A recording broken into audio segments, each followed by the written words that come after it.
વખતે કઈ રીતનો કાર્યક્રમ છે, શું રહેશે, દીકરીઓ માટે શું અનોખું રહેશે? પીપી સવાણી પરિવાર દ્વારા આ 16મું વર્ષ પિયુરિયો લગ્નોત્સવ તારીખ 14 અને 15 શનિવાર અને રવિવાર ડિસેમ્બરના યોજાનાર છે. આ વખતના લગ્નોત્સવની સાથે પીપી સવાણી સ્કૂલની એક નવી શાળા રેડિયન્ટ ઇંગ્લિશ એકેડેમી કતારગામમાં પણ એમનો પણ શુભારંભ થવાનો છે. આ વખતના લગ્નોત્સવની અંદર 111 દીકરીઓ પ્રભુતામાં પગલાં પાડશે, જેમાં દરેક ધર્મની દરેક જ્ઞાતિની દીકરીઓ છે.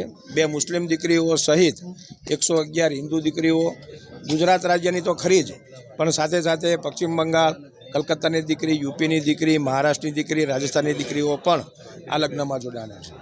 આ લગ્નોત્સવની અંદર આદરણીય મુખ્યમંત્રી શ્રી ભૂપેન્દ્રભાઈ પટેલ આશીર્વાદ આપવા માટે આવનાર છે. સાથે સાથે ગુજરાત રાજ્યના પ્રમુખ અને કેન્દ્રીય મંત્રી શ્રી સી આર પાટીલ સાહેબ અને સાથે સાથે પરમ આદરણીય સંત શ્રી મોરારી બાપુ અને સાથે બીજા અન્ય 40 સંતો, ગુજરાત રાજ્યના મોટિવેશનલ સ્પીકરો શૈલેષભાઈ સગપરિયા, જયભાઈ વસાવડા, જયભાઈ વસી, ડૉક્ટર જીતેન્દ્ર અઢિયા સહિત અંકિતા મુલાણી સહિત લોકો આશીર્વાદ આપવા માટે આવનાર છે.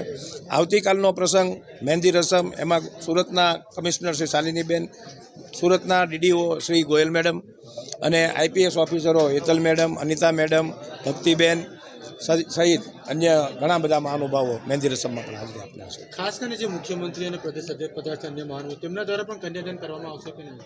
હા, દરેક જે આમંત્રિત મહેમાનો છે, જે મહેમાનો છે તેમના દ્વારા એક દીકરીઓ જે પિતાની છત્રછાયા વિહોણી છે તેમનું કન્યાદાન કરાવશું.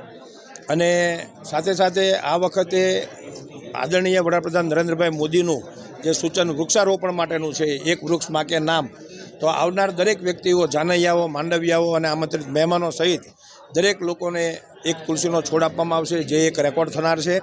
સાથે સાથે 370 ફૂટ લાંબુ એક તોરણ બનાવવામાં આવશે, જે પણ એક રેકોર્ડ થનાર છે. અને golden book of world record કે એક જ વ્યક્તિ દ્વારા જે પપ્પાની એક જવાબદારી નિભાવે છે એવા 5274 દીકરીઓની જવાબદારી નિભાવનાર પીપી સવાણી ગ્રુપને પણ એક રેકોર્ડ, એક એવોર્ડ એનાયત કરવામાં આવ્યો છે.